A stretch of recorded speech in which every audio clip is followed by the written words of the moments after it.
you so much. And thanks to everybody for your patience in getting started today. Technical issues. I feel like there's a Bengals song in here somewhere about just another COVID Tuesday, maybe.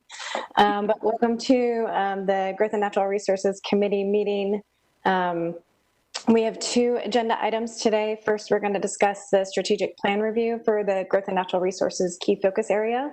And then we're going to discuss the Unified Development Ordinance, Chapter 9, Natural Resource Protection. For both of these agenda items, we're going to hear a staff discussion or a staff presentation. We're going to have council questions or questions from our council members. We'll then open up for public comment.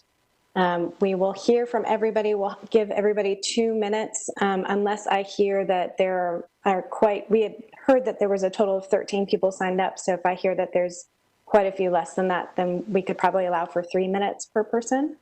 But I will somehow get an update on that. And then we'll bring back the item for discussion and wrap up at the council table. So our first item, the strategic plan review. Ms. Hayward, do we have a staff presentation? We do. So I'll introduce Stephanie Olson. Stephanie is the manager of our strategic planning and performance management efforts. She's in the budget office, and she'll walk you through the work that the staff has done since your last meeting. You did give some direction, affirmed some prior changes, and she'll walk through both what has happened, the status of that working draft, and possible next steps. Great, thank you. Thank you. So again, my name is Stephanie Olson, Strategic Planning and Performance Manager, and I'll give them a second to pull up the presentation and then we'll get started.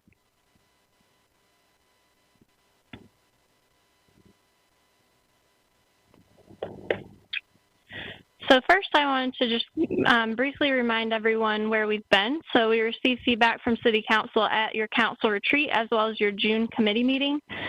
Staff then took that feedback and developed a working draft of the key focus area, which we're going to present to you today, and receive additional feedback from you all. We're really looking to hear if you feel like we've captured the feedback that you gave us and if you're comfortable with the language as it's presented, and we'll welcome any feedback. Next steps will involve us taking your feedback and going back and revising language.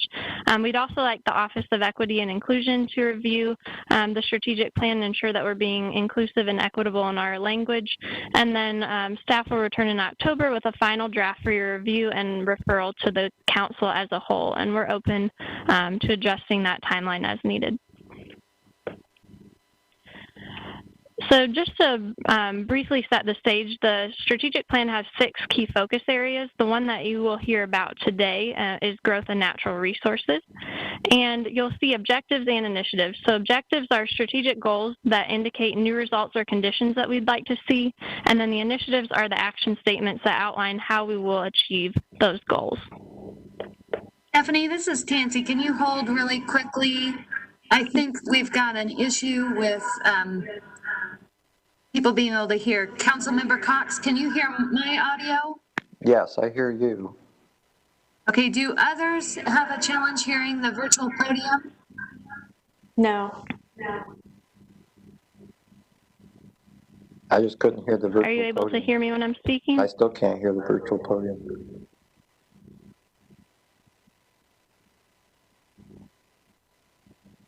Can you hear anything at all from? No, it's completely silent. That's so strange. Okay. But I hear I'll you. keep talking. Let me know if you're able to hear me.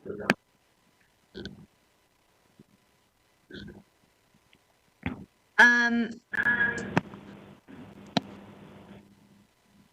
don't know if we want to try to log the virtual podium off and back on. I'm not certain why one registrant would not hear and the others would. Yeah, I don't know. Don't have an answer. Are you able to hear me now? Could you hear Michelle? Yeah, I guess you couldn't, Michelle. And I am not, look, I know you're way more tech savvy than I am, so I'm not on that first. But you have your volume up all the way. I wonder if they're lower coming in than the rest of us. Yeah, somehow I don't think so. I would think if the volume was low, I would hear something. Cynthia, we're going to log out. And everybody else sounds normal. Yeah. So council member, they're going to log out the virtual podium and log back in and see if that addresses it. If it doesn't, what I may do is just call you secondarily, and we might be able to have you hear the sound through my phone. Okay. So let's try this, and then if it doesn't, we'll get just creative and match together technology. Thanks to everybody watching on RTN and on the website. We're gonna keep at it. I think there's something to this, like just another COVID Tuesday thing. Like, if I could sing. Don't do that. I don't sing.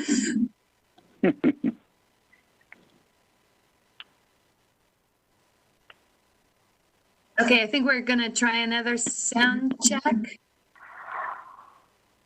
Stephanie? Nothing.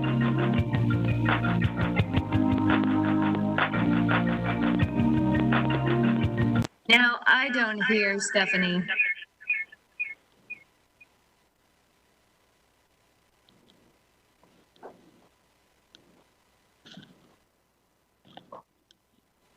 Tech. Hello? No. Sorry. Oh.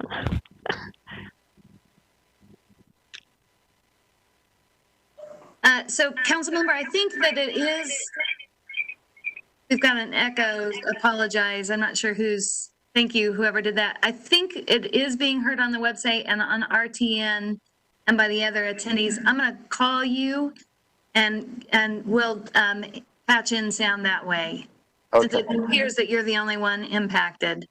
Okay.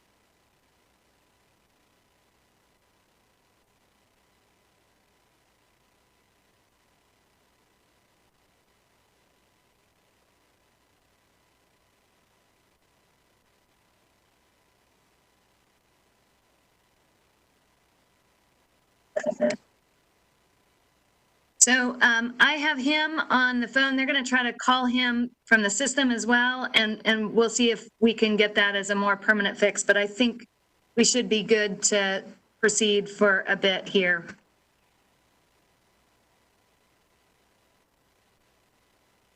So Stephanie, we're ready when you are.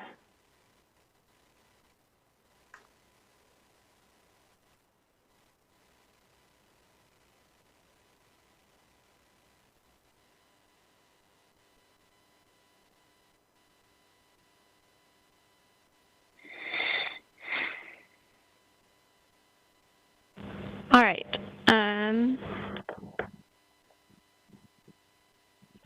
So we're going to start off with the goal statement. So feedback that we received was that you would like us to reference environmental equity and justice in the goal statement and strive to grow in a way that is sustainable. And so we've tried to recognize that language here. So the goal statement will read, encourage a diverse, vibrant, built environment that preserves and protects the community's natural resources, strives for environmental equity and justice, and encourages sustainable growth that complements existing development.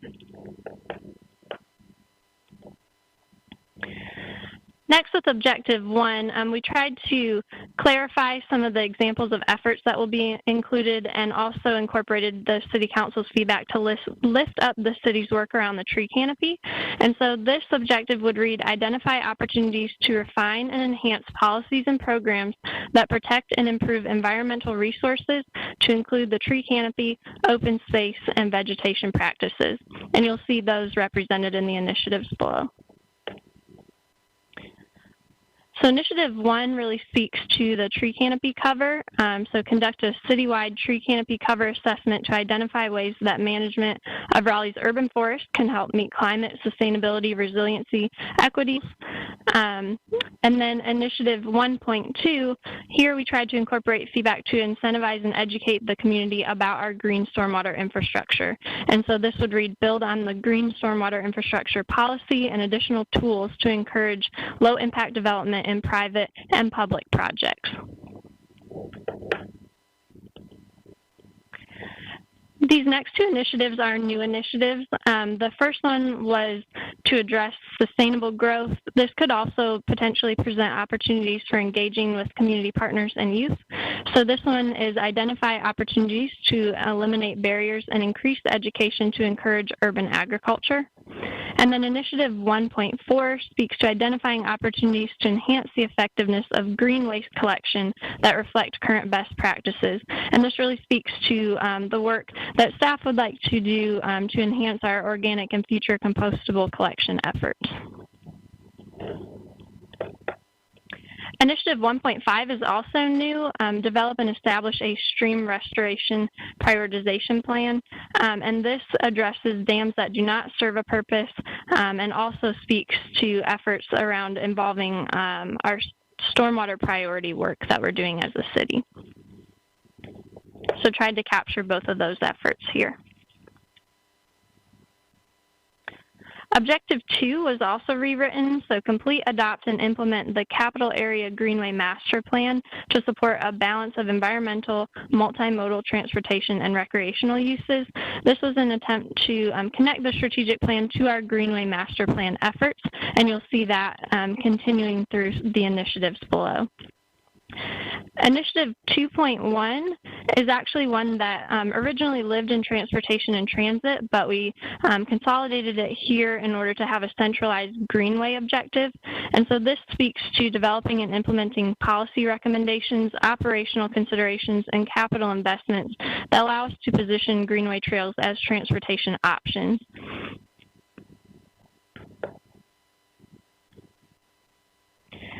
Initiative 2.2 is a new initiative, and this one speaks to expanding our greenway connectivity across the community with a focus on connections between residential areas, activity centers, and green spaces. And so this was an effort to address some of the council feedback about enhancing our environmental equity and creating connectivity to those green spaces. Initiative 2.3 was also an effort to connect in the Greenway Master Plan, and this one speaks to the amenities that we put on our Greenway trails based on the Greenway Master Plan and other emerging best practices to increase and improve the user experience, which will also be an important factor as we move to creating greenway trails that are used as transportation. So Objective 3, we took this and consolidated it into a new Objective 3, and so that language would read, identify and facilitate improvements to the built environment and city programs through the use of technology, innovative design practices, and emerging scientific principles. And this spoke to Council's feedback that we should be considering technology advancements in this area of the strategic plan, and so that's what you'll see represented in the initiatives in Objective 3.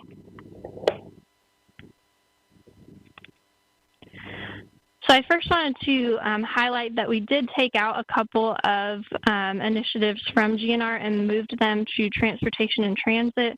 One was the efforts around the Complete Streets policy, and the other one was around capital improvement program and streetscapes, pedestrian, and neighborhood enhancement projects. And we felt that those best fit within transportation and transit the way that that has been rewritten.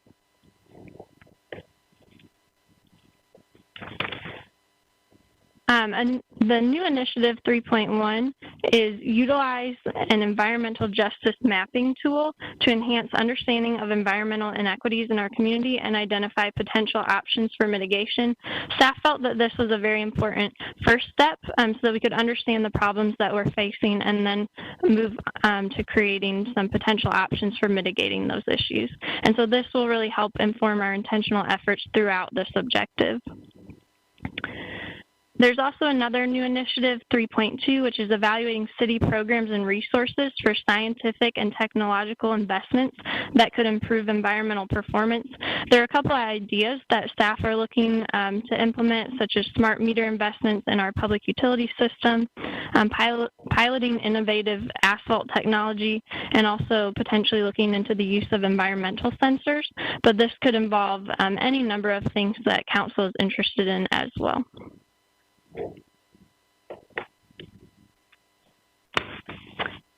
Initiative 3.3 is evaluate opportunities to enhance sustainability, energy efficiency, and renewable energy in new and existing city facilities. So this really speaks to city-owned facilities, and we'll get to speaking about facilities throughout the city later. But this is a desire to grow in a way that is sustainable and to lead the way as a city. And this also speaks to Council's feedback to support some renewable energy and efforts in track energy use. And it will also help advance our goal of reducing greenhouse gas emissions as a city. There's also a new initiative 3.4, which is analyze data to identify heat islands within the city and develop potential mitigation opportunities. This was another effort to address environmental equity, and it also reflects an emerging strategy that is coming through the city's community-wide climate action plan.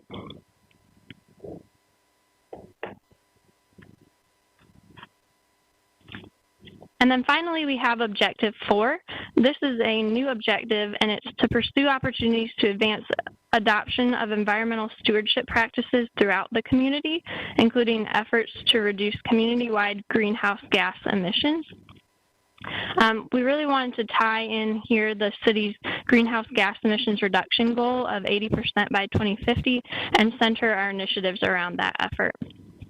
So Initiative 4.1 speaks to identifying and the priorities and resources necessary for the implementation of the community-wide climate action plan, which represents the work that will be done over the next 5 years with implementing the CCAP.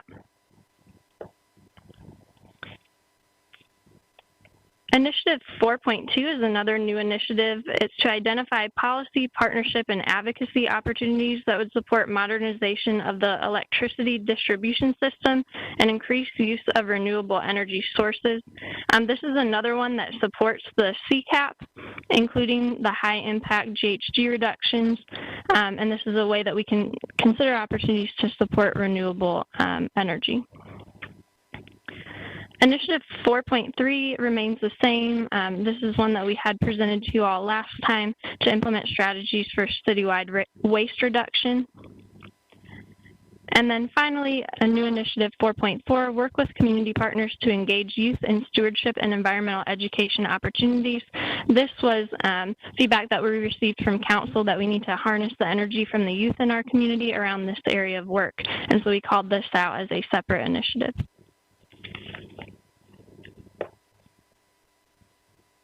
One item that I also wanted to bring up was an item that we received feedback on to disincentivize sprawl and incentivize dense walkable communities.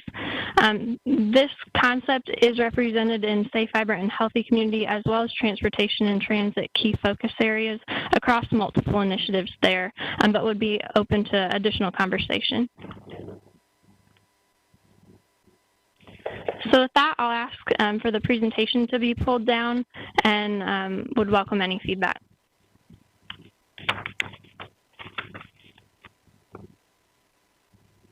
Great. Council members have questions. Mr. Cox? Yes. Hold on 1 second so I control my echo. You got it.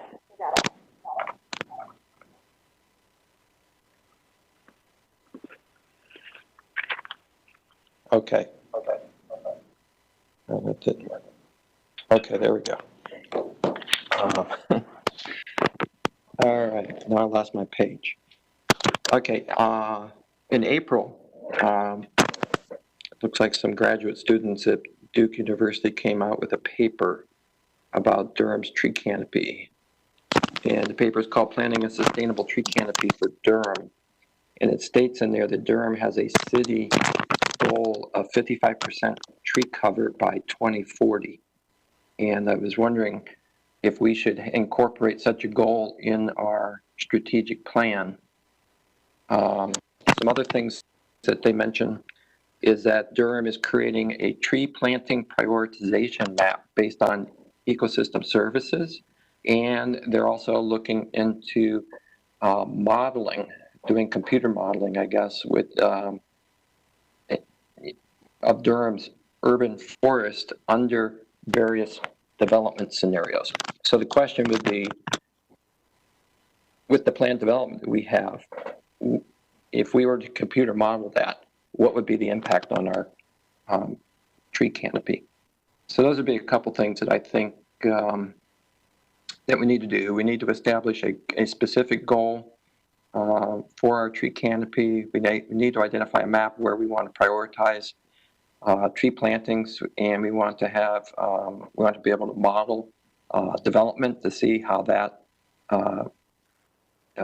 works with our goal. And then we want to target tree planting in areas that have the greatest need. So I like to see somehow that could be incorporated into the strategic plan. Or at least that's my recommendation. So I wonder if we can't incorporate that into Objective 1, Initiative 1.1 and something, and almost backing it out a little bit to see if we can't incorporate some of these ideas that Councilmember Cox just mentioned. And it also sounds like we might benefit from a report on what we are already currently doing, so we have a good starting off point. And Ms. Hayward, I would welcome your feedback. Yeah, I appreciate the feedback. I think we can add some additional language, particularly around the goal. I would say some of the work that has been done to scoping and date does include developing the kind of data that would be necessary to do the kind of mapping and inventorying and prioritization. The city does not yet have some of that data in place. And so that is anticipated to be the kind of work that the staff team would undertake, but we can certainly look at ways to enhance the language to reflect more of those themes. David, not here. Can you all hear me? Yes, thank you, David. Okay, thanks. Councilor Cox, I like your ideas in general. Could you share that report, or if staff could get a hold of it and share that report with us? I'd love to see that from Duke or Durham. That'd be great. I think, in the strategic plan, I think a goal is something to think about for a tree canopy. I think the other items, I think maybe get too specific for a strategic plan, but I think all those items sound good and go in the right direction. I think we definitely want to figure out a way to follow up with those and, try to move that forward a little bit, because I think tree canopy, whatever you can call it, protection is definitely a direction for the city to go when we're talking about greenhouse gases and everything else that would help with that. And we've been talking about CCAP, and this would be, I think, an integral part of moving CCAP forward. CCAP plan. Thanks. Any other feedback from council members? I have something, but want to make sure that others get heard first. Well, my last item then, thank you, Chairwoman, is the solar piece of it. So it looks like it's in there implicit to do further work on, looking at solar on a community-wide basis. So I appreciate that, and I think that fits within a couple of the provisions within the strategic plan. So it gives us an opportunity to work forward on that. So thank you. That's it. Thank you. Great. Thanks, Councilmember Knight. Staff, I think you did a fantastic job, first of all, pulling all this together and taking all of our recommendations and wrapping it in. I've done this work, and It's a lot. So first, thank you. I have one question, and then I have one item to add. This is really in the weeds, but I figure better to ask here than wait till the council table. Objective 1, we end with resources to include the tree canopy, open space, and vegetation practices. And that term feels really specific, but I don't know what it means. So wondering, one, does it mean something specific that the rest of us need to know about, or should we use different vernacular? We'll start there, and then I've got something else. But Sure. So I think we can definitely explore different language there. The purpose was to encompass all of this work, including the green waste collection. And so we can certainly explore different language for how to get that across. Awesome. Thank you. I mean, we've done such a good job of making sure that the rest of it's so clear and like digestible by the public too, that term felt like not in line with that work. Then the other thing I want to add is for objective 4, is there a way we can add specifically these words in whatever way you think makes sense, but to talk about climate equity and resilience, or climate justice and resilience in that objective about greenhouse gas emissions, so that we're not just talking about that 80% reduction, but talking about how we're going to do it. I think it's wrapped into the work of the CCAP already, the Community-Wide Climate Action Plan, but I think it would be great to have those words very deliberately in that section. Definitely. We will work to incorporate those words as well. Awesome. Any other council members have any questions or feedback before we take public comment, if there is any for this section? I agree. Well done. Very comprehensive. I appreciate it. Look forward to working on it with everyone. Awesome. All right. So I think, Mr. Smith, if we have any folks signed up for public comment for this section, we are ready to hear from them. Yes, Mr. Wah Wong. Hi, Mr. Wong. Yep, and we've got 2 minutes, and you can begin when you're ready. Thank you, Councilwoman Stewart. So I have recently learned about the gross and natural resources to be taking strategies to address environmental and climate change issues. First, I'm glad to hear that the city is taking action, but I would like to know if there'll still be any additional stakeholder processes that Representative Sierra Club Capital Group can engage in. Because Sierra Club has recently developed a new electric vehicle toolkit and also other materials such as Ready for 100 implementation guide that may be good for the city to consider. If interested, I can send the council and the staff member of Gross and Natural Resources Committee the information. I'd like for there to be an opportunity to discuss with the city on how to promote greener, more sustainable, and more equitable living in Raleigh. That last part is very important because I believe that we should make meaningful commitment to stop further gentrification in Raleigh and incorporate actions and languages in the strategy to ensure protection of not only the environment, but neighborhoods, especially ones that are historically Black communities, so that longtime residents in the area would not be further displaced. In addition to Sierra Club Capital Group, I have also recently been certified as a climate reality leader in a training in July hosted by Al Gore. I would like to inform the city that just this past month, a number of newly trained climate reality leaders have formed a Raleigh chapter of Climate Reality. They are a group of energetic advocates for renewable infrastructures, and it would be great if the city considered reaching out to them as well in terms of partnership outreach, as Climate Reality also has valuable resources taken into consideration. I can discuss further on this matter as well if the city is interested. Thank you for your time, and I look forward to hearing from you and be of any form of assistance to promote greener growth in Raleigh. Thank you. Thank you, Mr. Wong. Definitely send that information to myself and probably Ms. Hayward, and we'll get you connected into the right spots. And Mr. Smith, do we have anybody else signed up for this section for public comment? Let me check in real quick with Yvonne DeWald. She may be in this one or the next topic. Great, thank you. Ms. DeWald? The next topic. Although I would like further clarification in terms of how you're going to put this plan and work it with zone requests that are coming in from developers. Heard. Okay, thank you. And we will hear from you in just a little bit on the next item as well.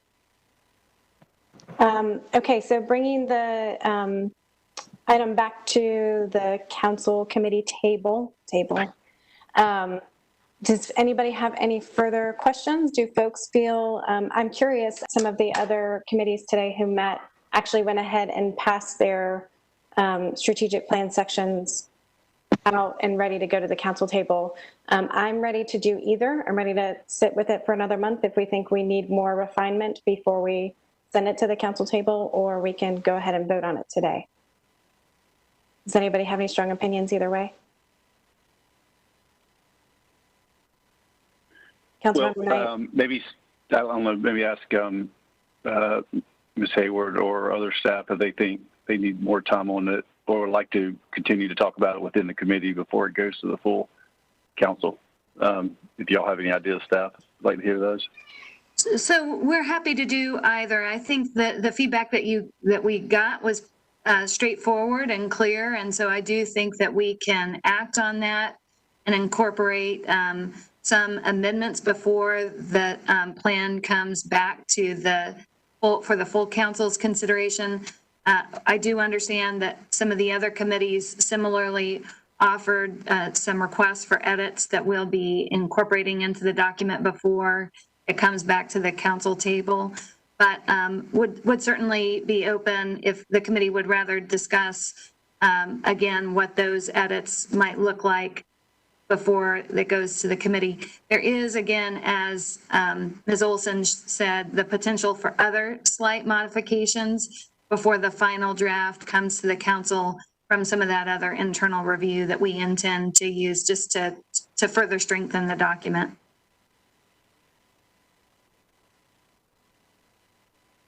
Great, thank you. Councilmember Cox, I'm going to look to you just because you had the biggest kind of edit to the document and see where your comfort level is in moving forward or holding it here.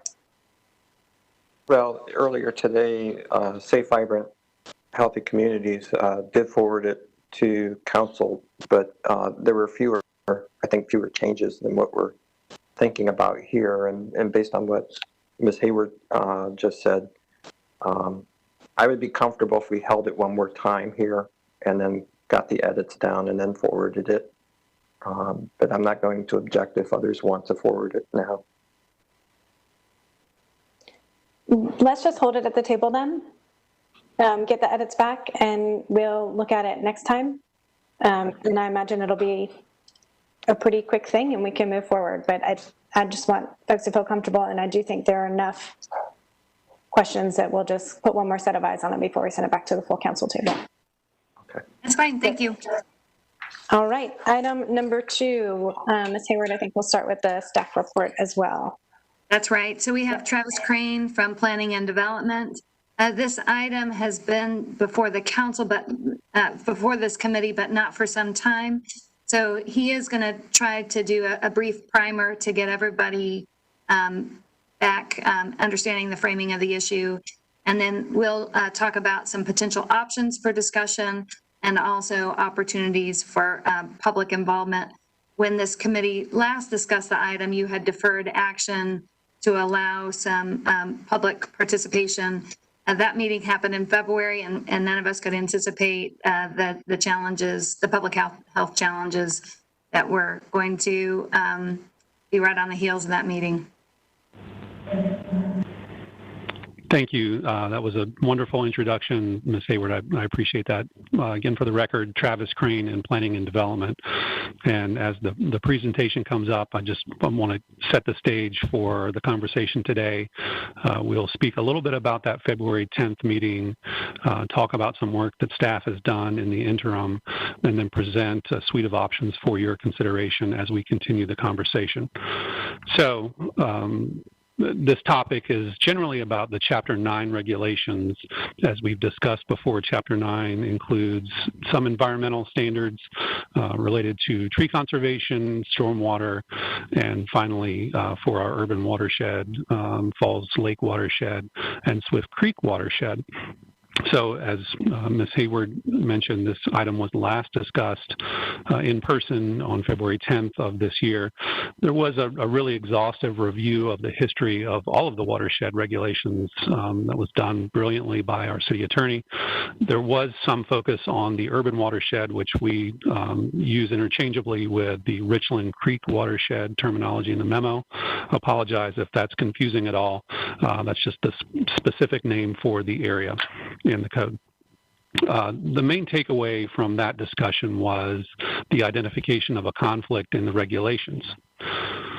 So as we discussed at the last meeting, there is a requirement for every lot in all of the watershed overlay protection overlay districts to have 40% of the lot forested. What that means is either trees are preserved if they're in place, or if they're not present, trees can be planted in a formal pattern. The takeaway is that every lot in the watershed district must have 40% forestation.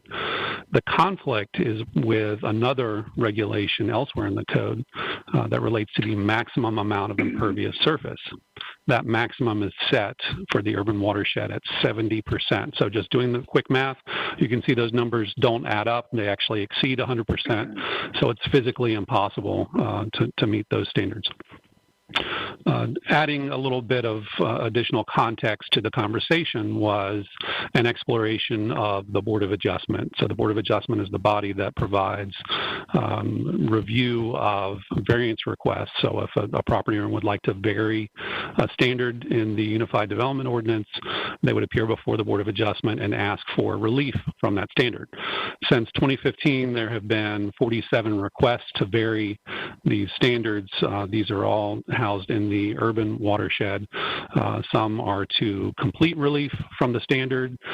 Some of the requests include multiple requests, not just deforestation, but to other things for development. So it has seen, the board has seen an increase in workload as a result of this standard. So just to really quickly set the stage, I hope this comes through clearly on the screen. You see a blue outline area. That is the urban watershed. It's north of 540 and generally to the west of Capitol Boulevard, just inside of Falls Lake. So taking a step back and thinking about your goal for the review and the discussion, it's balancing of environmental protection, which is what Chapter 9 is all about in the UDO, and balancing that with development that we know is occurring and continues to occur in this area.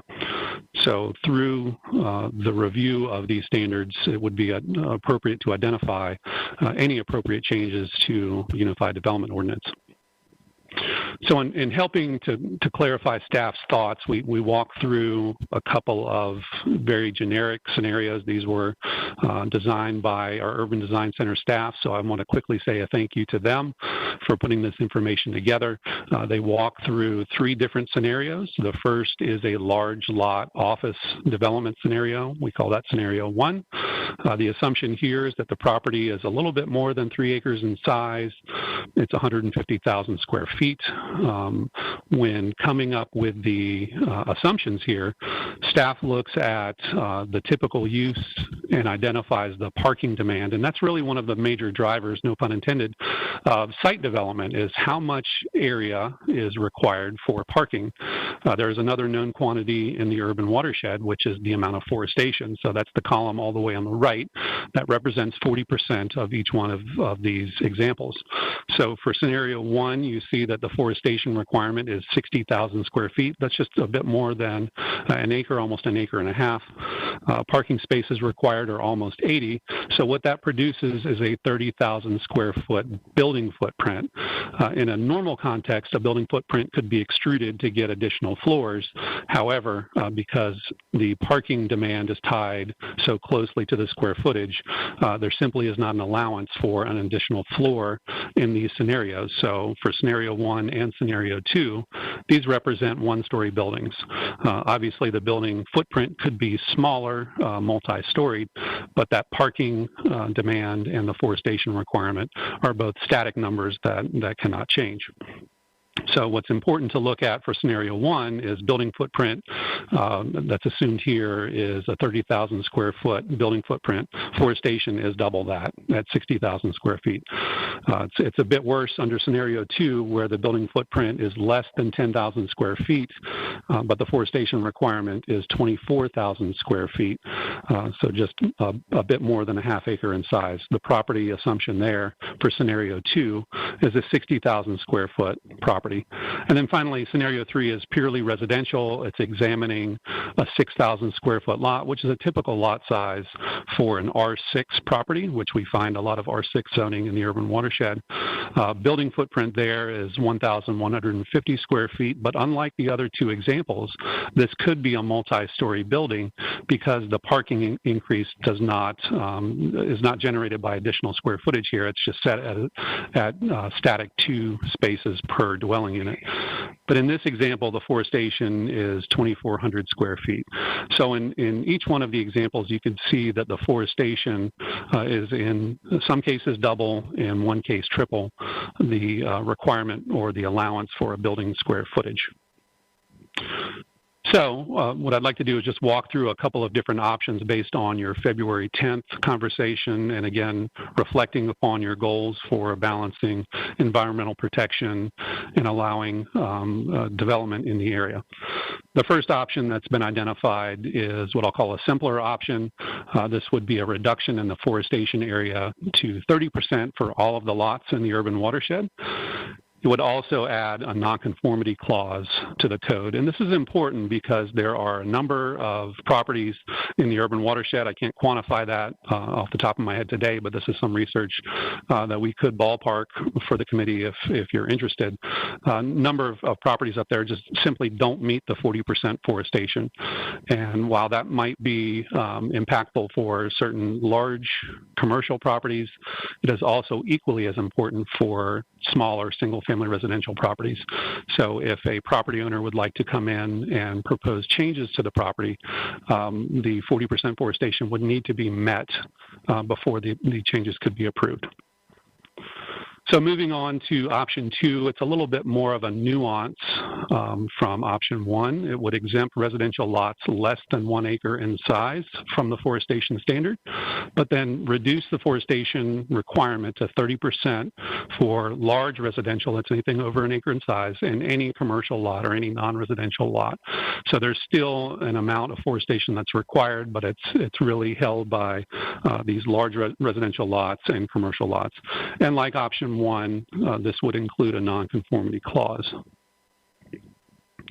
On to option 3, this would reduce the forestation down to 20% for all lots, so that's cutting the number in half. Would also add a non-conforming clause. And staff could explore that same residential tiering, so looking for exemptions for larger lots as opposed to, looking for an exemption for smaller lots and requiring forestation for lots of 1 acre in size or more. Where this 20% number really starts to make a bit more sense is thinking about landscaping in total. So with a 30% standard and certainly with a 40% standard, there really is no ability for smaller lots to have what I'll call additional landscaping or manicured landscaping along with the forestation. 40% generally is a fairly large percentage of the lot, and it's difficult to have any other type of landscaping in addition to the forestation. And then finally, option number 4 is just remove the forestation requirement altogether in the urban watershed. And again, that's a simple standard, not certain that really meets your goals of balancing environmental protection. Would be happy to hear any feedback on that option or any of the other 3. So a part of when we change the code that's fairly new for us is performing some outreach. We have, over the course of the spring and summer, developed a new text change portal. So if we were to change the code, we would place changes in ordinance form and then ask for public feedback. So that would allow us to receive public comment, gather the comment, respond to it, and then package it for Planning Commission and City Council and for your consideration. Obviously, we maintain the public comment and discussion point at Planning Commission and the public hearing in front of City Council. There is an opportunity here to provide direct mailing for folks, and this is to allow them to be aware of the change that's happening or that's proposed, and invite them to participate in some sort of process, be it in front of Planning Commission and City Council or something that's a little bit more formalized and targeted. This does come with a monetary consideration because there are a large number of parcels that we would need to notify, so just the mailing cost with that would need to be a part of this equation. And then finally, there is an opportunity to have some sort of virtual forum where we could discuss these options. Staff has highlighted here this could be used for options 2, 3, and 4, only because they result in some fairly major changes. It would be difficult to have real, honest engagement for option 1, only because that's a simple mathematical fix, and there is likely not another option that could be explored beyond what staff has presented there. So we've created a chart here that shows the benefit and drawback of each one of those options. I won't read through them all. I think this provides some good base level context for each one. We start at the top with option 1, which is the straight 30%. I mentioned that is a very simple solution. 30% still does represent somewhat of a high burden from a landscaping standpoint. One point I would like to make here is, a reduction of 10% really might still, we still might see additional variance requests. So you think back to that number I showed you, since 2017, almost 50 different requests in front of the Board of Adjustment. A reduction of 10% might not ease that burden enough. Option 2 does a good job of creating a distinction between different uses and different lot sizes based on the zoning, which is a pretty good benefit from a zoning standpoint. However, it does become more of a punitive standard depending on lot size. Option 3 would reduce the burden, maintain some forestation. I didn't have enough room on the slide, but I would also add to that, would allow for additional manicured landscaping in addition to the forestation. The drawback is it's a reduced forestation standard relative to the existing standard. And then finally, option 4 removes nonconformities, and it's the easiest from a compliance standpoint. But then the drawback there is no forestation regulation. With that, I'll pause and allow any questions. I'm happy to answer anything that you might have, talk about the February 10th meeting or any of these options moving forward. I've got questions whenever. Okay, great. Thank you, Travis. We're going to ask questions from council members, and then we will have public comment, and then I want to bring it back and we can have more of a discussion, but just questions for now. So Councilmember Knight and then Councilmember Cox. Yes. Can you hear me? Yes. Okay, thank you. Going back to your presentation, Travis, real fast, just Chapter 9 regulations. Just to be clear, this urban water, there's only one urban watershed. This is, and that's the map that's on the map you showed us. So that's all we're talking about that will be affected by this potential rule change. That is the focus of the conversation, yes, sir. Okay. Okay, so so also remind us what of under their urban watershed, the 2 bullet points, Chapter 9 regulations, is there any state requirement over what we're talking about here? In other words, remind us why there's no focus on changing the maximum impervious surface as opposed to just the focus on the change of the forestation side of it. Yes, sir, and that's a good question. I might defer to the city attorney for that. She went over a bit of that history back in February. As I understand it, there is state enabling legislation that does set the maximum impervious limit for watersheds, and any change or deviation from the 70% would require concurrence of the state. but I defer to the attorney for that. Yeah, I vaguely remember that. That's why I was asking that. Yes. Yeah, so, Right. Yeah, thank you. There's sort of two pieces to that. One is right now our urban watershed provisions match the state requirements exactly and have been approved by the state. So we would have to go back to the state and actually ask to change those. And also the forestation requirements have never been to the state for the urban watershed, so we would have to go for that regardless. So that's the reason that provision is set as it is, because it's trying to match the forestation with what we've already been allocated. Now, the other part of that is we have specific delegated state authority through a local act to do forestation in the Falls Lake and the Swift Creek, which are known as the reservoir watersheds. Not have that for the urban watershed, so we would have to also make some zoning changes. And those are probably going to have some state review as well. So we're trying to just match what the state has already allocated by just changing the forestation, because it's a lot more streamlined and consistent with the state law. I think I got that. But so the options you're putting out there are really to try to limit, or hopefully to limit, the amount of interaction we will have to have with the state with these changes. Is that part of the option, the four options focusing on the forestation in particular?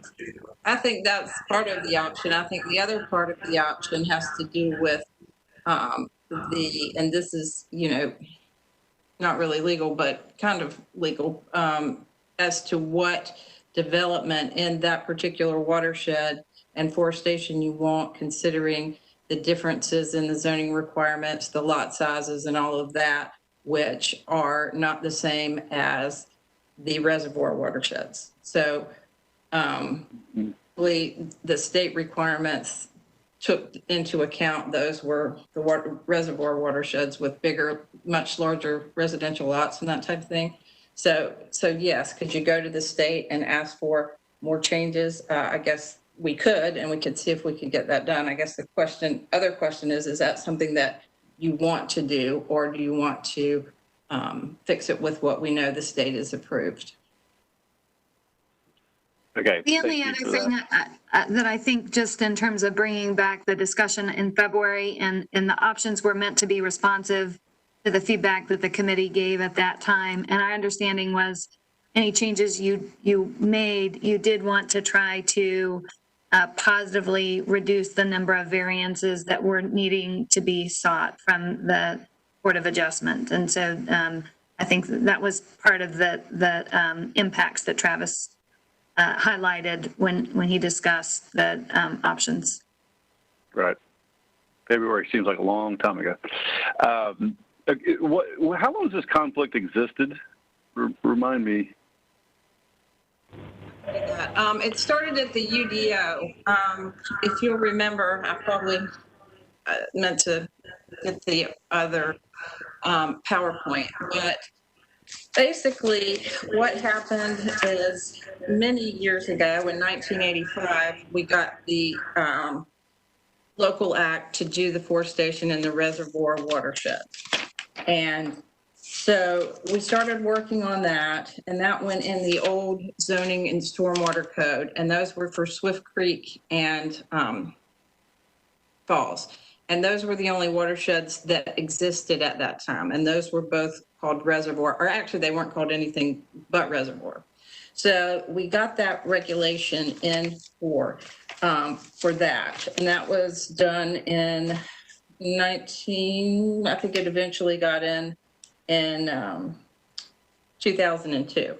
So it existed. There was no urban watershed. So that forestation existed for a number of years. The Richland Creek or urban watershed in around 1999 or 2000, the town of Wake Forest sought to have that watershed created for the first time. It was reclassified. There was litigation. The city opposed it. and told us we didn't have to do it for a number of years. Finally, after years of fighting about it, we were told that we had to include this watershed under our zoning rules. So it was added at that time. And I think it got in there in 2008.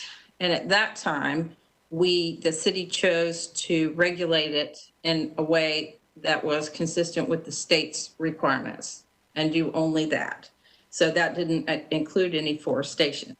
So when it was added in 2008, at that time we were under the old zoning code and not the UDO. And there was a forestation requirement, and Travis, you can jump in at any time. There was a forestation requirement for the reservoir and not for the urban.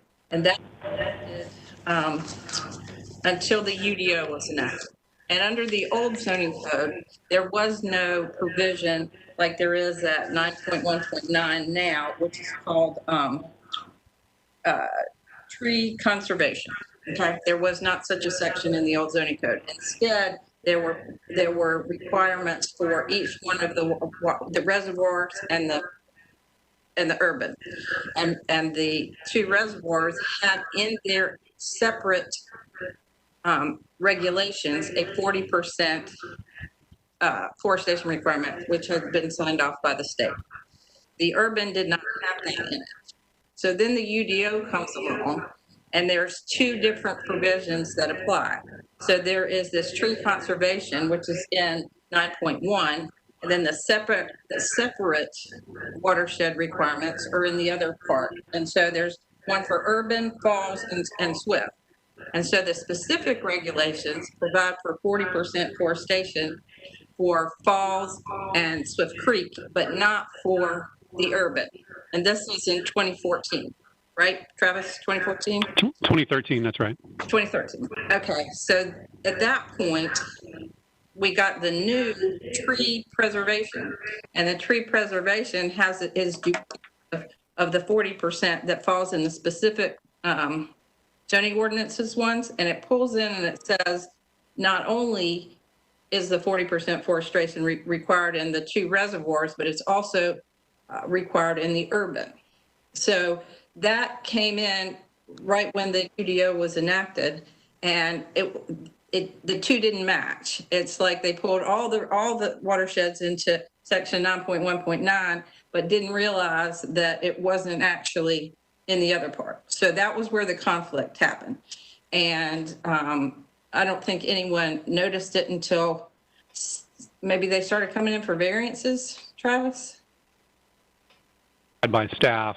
It was identified by staff in late 2013 or early 2014. That's correct.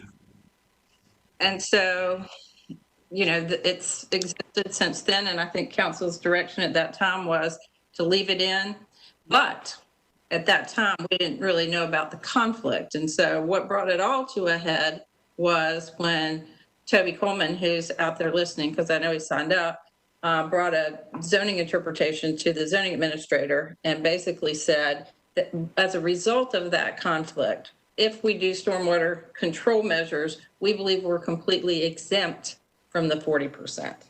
Now, we didn't think that that's what it said. And so the zoning administrator has since corrected that. But what that brought to our attention was that the two were inconsistent and couldn't continue in that way, and they had to be made consistent in one way or another, or the UDO doesn't make sense.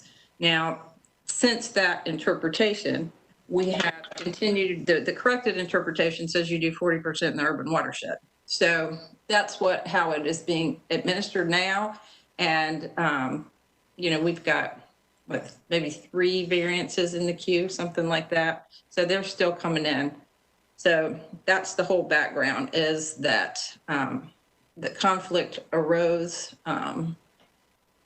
when the UDO came into effect, and it changed what had been in the prior zoning code since 2002, 2008. Okay. It's quite a background. I'll study the definition of forestation. Is that in terms of density of trees, size of trees? How is it defined or determined, I guess? So the forestation standards have certain planting requirements that speak to height of tree, spacing of tree, and quantity of tree. It's a little bit different than, say, the tree conservation standards. So if you've got existing trees in place, they've got to meet a certain diameter that's measured at the breast height and a certain density of trees to qualify for an adequate tree conservation area. Okay. Thank you.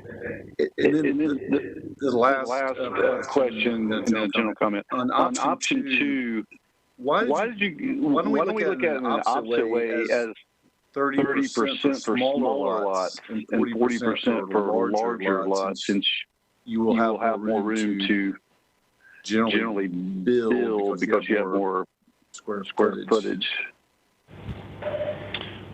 So I think I understand your question as why not have a lesser standard, say 30% for smaller lots, a higher standard, 40% for larger lots, and that certainly is an option here. What that means is that the 40%, number one, still does not align with the 70% maximum impervious surface, so there's still a conflict there, and it still would carry a larger burden. Okay, but in your current option two, would there not still be conflict with the smaller lots? Or those we can, under non-conforming, and we just have to deal with those one by one? I'm sorry, can you ask the question again? We're getting some feedback. Let me put your option two up there again. Yeah, can the staff help at the virtual podium getting the presentation back up and to the slide with the options? I say in option two, you're actually exempting all lots that you would consider small residential, less than an acre. Is that what you're doing? Under option two. Ask the question again, I'm sorry. It looks like from the slide I'm looking at, which is an earlier slide, it says exempt residential lots less than an acre. So you're actually under what would be, I guess, considered small residential.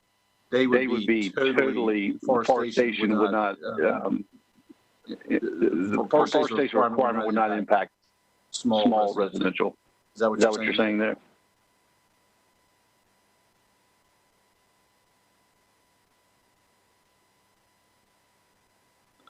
Can't hear him. That is correct. There would be an exemption for smaller residential lots in that option.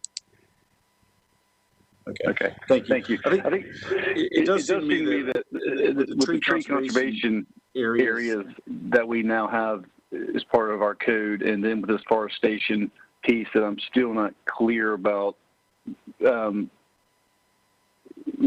how it fits with the rest of the city.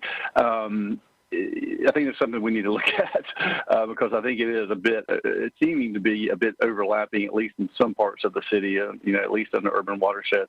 And so I think that's just something we need to look at. I wouldn't call that as an aside, but just it is something we need to look at.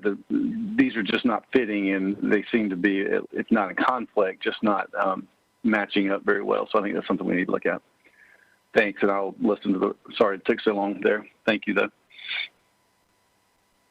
All right, Councilmember Cox, there we are. You had a question, at least, I would imagine at least one. Yes. Regarding the variances at the Board of Adjustment, it was mentioned there were 47 of them since 2015. And I heard that there are 3 currently. But what I don't have is the actual list of all those cases and when they happened. So I'm wondering, have you had 47 cases since the first of the year? How have they been dwindling off over time? In other words, what's the scope of the problem that we're trying to address?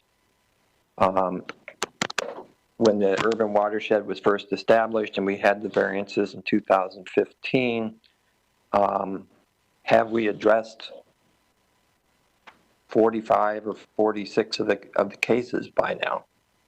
And we've only had maybe 3 cases for this entire year. So what is the scope of the problem that we're trying to address? As you can see from the map, it's a limited area.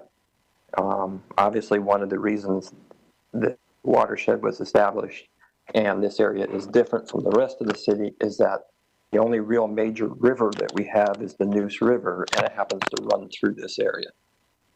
You don't have a major river downtown or anywhere else in the city. The river that we have is the one that's out here in the Richland Creek watershed. I would like to build on a little something that Councilor Knight said, and that is, could we resolve this with a rule perhaps of a goal of some percentage of forestation for the entire watershed, but that could be varied by lot, possibly, depending on the size of the lot, maybe smaller forestation requirement for smaller lots, but a larger forestation requirement for larger lots with an overall area requirement of 40%. And we would still have to, in certain cases, resolve that conflict with the impervious surface. Now, one thing that from my perspective is that we haven't discussed is that we're talking about changing the amount of forestation as the way to resolve the conflict. I would like to change the amount of impervious surface as the way of resolving the conflict. As you mentioned, this rule's been in place for 7 years, since 2013. Even though there have been 47 variances, there are thousands of lots within the watershed, and thousands of people live in this area. So for the vast majority, over 99% of the people that live in the watershed, the forestation rule has not been a problem. And I don't think that we should necessarily change the forestation rule. Maybe what we need to look at is changing the impervious surface rule. So those would be some of my comments. The only other comment I have is that as far as the process we're going through to discuss this issue, is that we did have a plan earlier in the year to have a larger community involvement. There are some community members here. Obviously, on a Tuesday afternoon, it's not possible for a lot of people to join, but I'm still very much interested in pursuing the ability to be able to have some sort of a virtual forum on this topic as well. So those are my comments. Councilmember, I just want to make sure and summarize we understand I think there were some requests for follow-up. So I think I heard a request to get the list of variances and break those down by numbers and year. And I wasn't certain if the specific dates would be good. The specific dates? Have the specific dates, like maybe when they were first filed with the Board of Adjustment. And then I wasn't certain if you wanted an analysis of those sites already developed that don't conform to your question of how many I'm trying to understand the residents I'm trying to are understand negatively the level impacted. of concern people have about this issue. I mean, if we had a huge concern in 2015, but now we only have 3, that suggests that the concern has dwindled down, and maybe 3 cases at the Board of Adjustment is a reasonable approach to resolving some of these conflicts. Yeah, it is difficult. Many residents won't know that their site doesn't conform until they try to do something to alter the structure. But we could certainly look. But the numbers inform us that please let Taylor finish. A lot of people. Well, the numbers inform us that there aren't a lot of people that are pursuing that. Oh, okay. Yeah, I just wanted to offer if you're. I was trying to clarify if you wanted an analysis of potentially the number of lots that don't conform. I think we could attempt to do that if that was part of your request. It sounds like maybe it wasn't. No, that's not part of my request. I'm trying to understand the scope of the problem, and not the scope of the potential problem, but the scope of the problem in reality. Okay.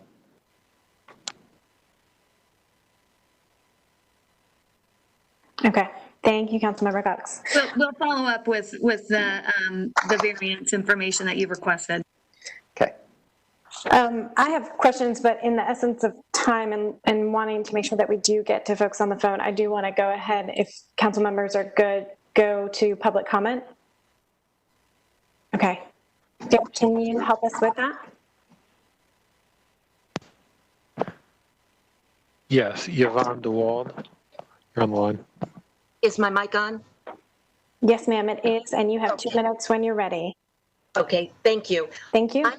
I'm trying to put together what you said in your first part, where you want to reduce green gases, where you want to have an environmentally beneficial atmosphere here in Raleigh. And then what you're looking at in terms of reducing trees in specific areas, i.e. the watershed, where trees are a major factor in keeping us from having huge erosion, massive sediment into the river, and where we are doing an environmental protection. If your goal is 50%, dropping forestation to 30% or 20% is ridiculous. You're not going to get there. And that's what I see, that these things are in conflict. It is important to keep 40% forestation in a watershed area. There is one scientific study after another that shows we should really be doing more like 50 to 60% mature forestation in order to keep a watershed area healthy. We are on the verge of losing that ability. I am all for more trees in the city. I'm all for reducing green gases. However, you cannot reduce green gases alone by natural or renewable sources of energy. We don't have the technology to produce enough. You can't reduce it by trying to get people to change their lifestyles. We know they won't, especially in the suburbs. So you have to do things like clean the air, and trees are the major source of that cleaner. That's what I keep trying to get over to the city council. I've had numbers of talks before you where I've talked about the importance of trees, where I've talked about what they do for us, and it seems to be going on deaf ears. When I was working with the planning, where we did the plan for this watershed area and beyond, it was clear that the residents want to preserve the forest area. We do not want overdevelopment. We want a clean air environment. And there we join you at the city council level, where your goal is to keep Raleigh environmentally safe. Thank you for your attention. I hope you heed these words. Great, thank you. Derek, who do we have next? Yes, next we have Toby Coleman. Great. Good afternoon, council members. This is Toby Coleman, 150 Fayetteville Street. I'm presume that you guys can hear me? Yes. Great. I just had a couple of comments. First of all, Councilman Cox's questions relating to how many variances have been requested, I think is a relevant question. The only thing I'd note is that council did enact a policy a couple of years ago where they basically directed the Board of Adjustment to stop considering variances related to this issue in the urban watershed. And as a result, staff actively discouraged such requests, and so there has been a significant drop. So the fact that there has not been many recently may reflect more of confusion about whether such variances are even permitted rather than a lack of need. A couple of historical items and then a technical item. Number one, I did some just rough calculations. This area is about 8 square miles, which makes up about 5% of the city's land mass. This is a significant area of town. It borders on the west side US 1 Capitol Boulevard and includes areas of Wakefield, including significantly already commercialized areas. There's impacts on residents, who want to build pools and other things, but there's also impacts on areas that are already commercial. Inability to develop out parcels, inability to develop apartment buildings on areas that are already designated for apartments. And if that's a policy decision that the city has made, the city should make that in a more thoughtful way than it did. As you know, I think as staff sort of gingerly said, you know, the way that the urban watershed got subjected to a 40% forestation requirement is that there was a mistake made in the drafting of the UDO back in 2013. So I'll finish up my comments. Thank you. Thank you, Toby. Derek, do we have anybody else? Yes, next we have John Toller. Great, thank you. Thank you. I'm John Toller, 1603 Elegance Drive. Nicole, thank you for ensuring citizen participation in this. We do hope that that continues. I live within 2 miles of the Falls Lake area, and I served on the Falls North Area Plan Group, spent about, probably 9 to 12 months of my life reviewing this area. So in ways, I'm probably more experienced than the city attorney, than the staff, and many of the council people, because we did a deep dive into the use of the land, et cetera. I do want to start by saying that I'm impressed that the group is interested in natural resources, like water, like air, like ecosystems that work for us. That's helpful. Raleigh is the city of oaks, and I hope that makes it into the strategic plan at some point in terms of the Natural Resources Committee. The key issue to me here is money. It isn't natural resources. You agree, I think, on the value of water, air, and ecosystems. The issue here is money.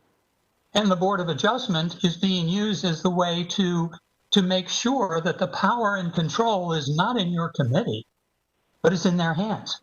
Non-elected individuals who review, and I guess in some of those cases, for the 47 cases that have been mentioned, those 47 cases, the board has decided most of the time after approvals by the city council. So the Board of Adjustment is in the wrong place. The sequence is off. But the main thing I wanted to point out is that in your... Mr. Toller, I'm sorry, your time is up. Okay, that's fine. Thank you. Feel free to follow up with us via email. All right, we have 2 more left. George Farthing. Hi, everyone. So I'm getting ready to take my daughter to soccer practice. So I will just echo the comments that I've heard from Ms. DeWald and Mr. Toller. And I know Yvonne actually mentioned one thing that I was planning to speak to. So I'm glad you did, Yvonne. But I really think it's important. The first part of this conversation in the meeting was very helpful to get, I guess, a larger perspective on this issue, particularly the references to the community-wide climate action plan. Because I really feel like if we're going to talk about that on one side, we need to honor that when we're looking at issues that pertain to that goal. So I hope this committee and the council as a whole will continue to listen to citizens and follow the objectives that we set forth in meeting the CCAP. So thanks again for running into Capitol Boulevard. Have a nice evening. Hope soccer practice goes well, Mr. Farthing. Thank you. All right, Bob Fry. Thank you. 1409 Coolmore Drive, former co-chairman of the Falls North Small Area Plan. Rather than repeat what's already been stated, I would like to say that option 4 should not be an option. Going back to the science, we need trees. We also need to protect the Neuse River, the downstream use of the water in the Neuse River for Wake Forest, Roseville, and other communities is critically important. So we need to maintain water quality. I agree strongly that the Board of Adjustments has too much authority in the past, and I appreciate the fact that the council has requested, and I would hope stop their ability to act in almost a judicial way of taking authority that they shouldn't have, and it should come back to the city, not to the Board of Adjustment.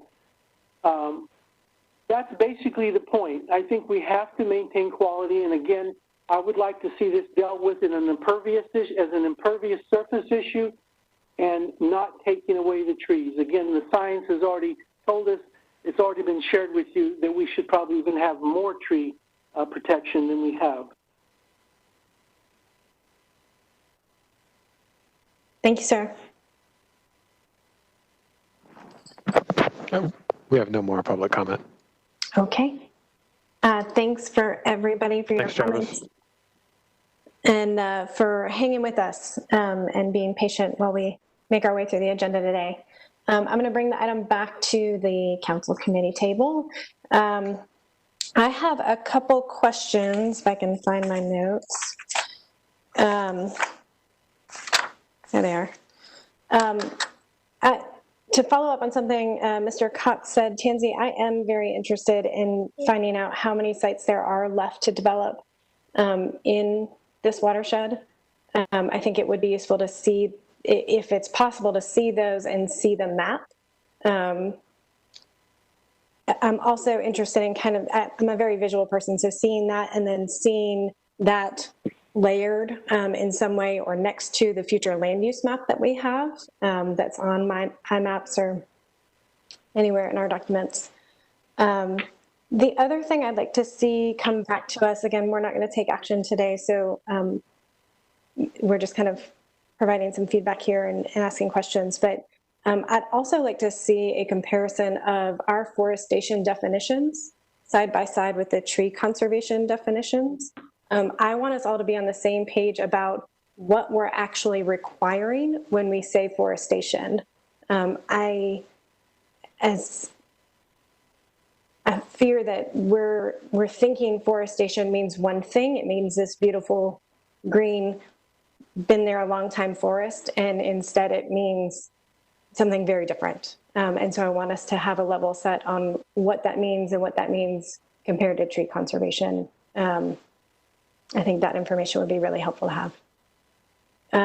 Do any other council members have any additional questions, thoughts that they want to share before we kind of wrap up for the day? I do know staff is also looking for feedback on if there's any of our items or any of the options that we aren't interested in, if there's any we are not interested in at all pursuing, and then any feedback on how we continue to get public comment on this item. Mr. Cox. I don't have the options right in front of me, so I'm just doing this based off of memory. But I definitely would not support option 4, which eliminates the forestation requirement. In my opinion, to some extent, this is a solution in search of a problem. I'm really thinking that for the most part, for the community, and the people that live in this area, they overwhelmingly support the forestation rules that are currently in place. And there are a very small number, and probably we will find a very small number of incidents where there are people that want to develop some property that comes into conflict with these rules. I think we will find that to be so small that we probably shouldn't even be considering reducing the 40% forestation, and in fact resolve this by looking at the impervious surface and reducing the impervious surface from 70% to 60%. Again, the Neuse River is the only major river in Raleigh. It happens to run through this area rather than downtown, and I think some of the development that has already happened within the watershed before there was a watershed. For example, Bedford was developed with 30% green space set aside. And that was before the watershed was even developed. So there is a long history, Wakefield and Bedford and Falls River, where significant green space has been set aside. And development has coexisted with that green space. and done very well. And I think I speak, and I think my presence on council speaks to the fact that the residents of this area do not want to see urban type development in this area. Urban type development is great for Capitol Boulevard and for downtown and other high density areas, but this is a low density area right next to Falls Lake Dam and Falls Lake Park, and I think that's worth preserving. Going forward, I would like to see the options for holding a virtual forum on this issue so that we can involve more voices from the community and maybe involve organizations like the Sierra Club that can come in and speak to this issue as well. That's all I have. Thank you, Councilmember Cox. Councilmember Fort or Councilmember Knight, any thoughts, final questions? I'll follow up unless Councilor Fort has anything. Just one point, Councilor Cox, I asked that same question prior to you about the maximum impervious surface issue, and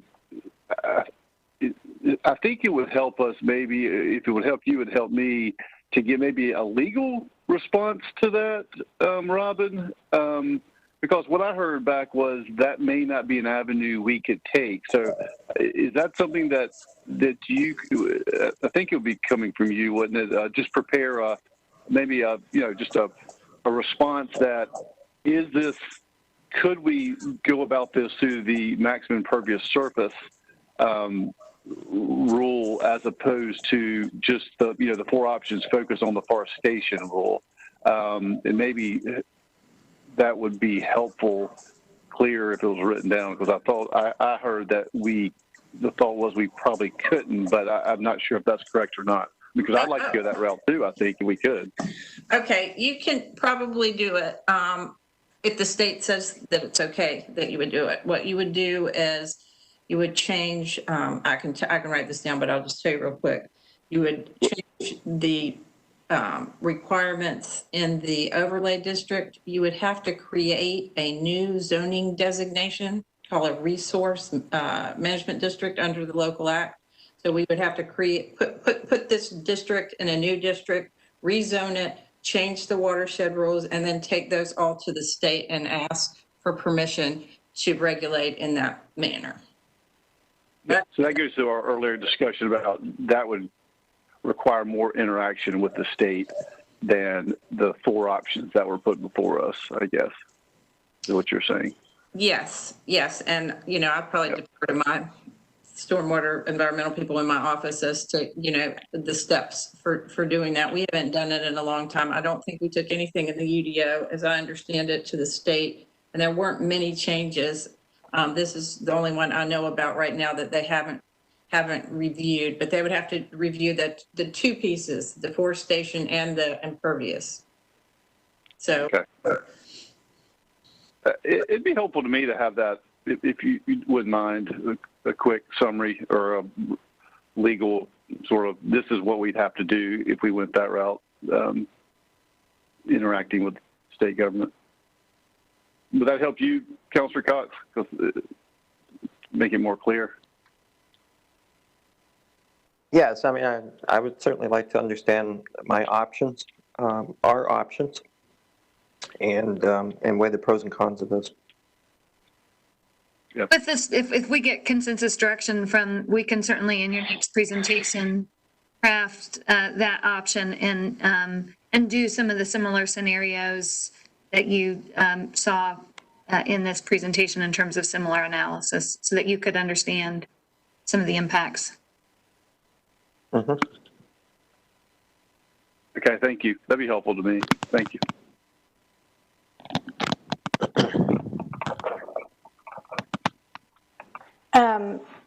I fear we're creating more work, but I do think it's worth I know we're creating more work, but I think it's worth hearing that. And Robin, clarification on when we go to the state, does that mean the state legislature? Does that mean the state agency?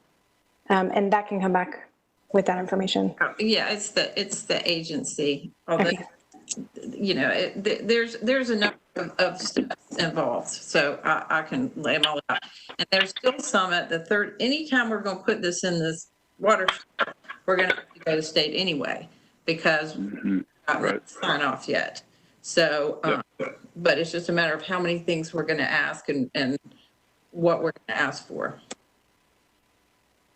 Okay. I do wonder if it makes sense to go ahead and remove option 4. Councilmember Knight, you didn't say anything about that, but I think for me, I'm ready to remove option 4 and just consider the other 3 and then see what Robin brings back next time. And I think that's all I have in this moment. I'd be okay thinking about a virtual forum. I'm not sure if I'm quite ready for one, dependent on where we decide to go. If we decide that maybe we can solve this pretty quickly, I don't know that we need a virtual forum, but let's definitely have public comment at our next meeting on this, and then decide at that time if we want to do a virtual forum.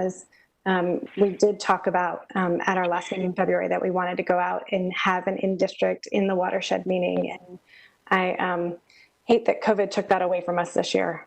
So let's see how this next meeting goes and kind of where we shake out a little bit firmer so that we actually have something to take to people that they could respond to. Folks have any final comments, staff or council members? Chair, I might just suggest while we've got public interested on the line, I think you already had 2 items anticipated for your September meeting. If we defer this item to October, it both won't conflict with those pre-identified meetings, and we'll give a little more time for staff to do the additional analysis if that meets the committee's interest.